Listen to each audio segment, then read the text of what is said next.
好啦，乡亲啊，咱继续要来讲，利用笋糖这种糖脱的幼糖来食喷，是环保佮清气。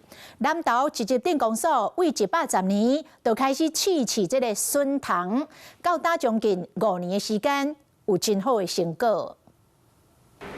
喷变怎处理，伫南投县各乡镇市渐渐要成为重要问题。一级镇公所的清洁队伫5当前就开始运用笋糖。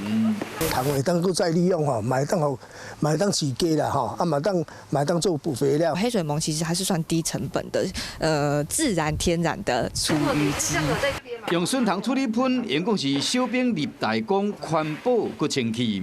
因为现在是试验性质，属于就是一般而言是比较偏教育的意味。后续产生的那些肥料可以用来就是美化环境啊，这是我们现在的主要目的啊。虽然讲一个月处理量差不多1吨到1吨半尔，但过唔若有环保的效益以外，更加会当互喷变成资源。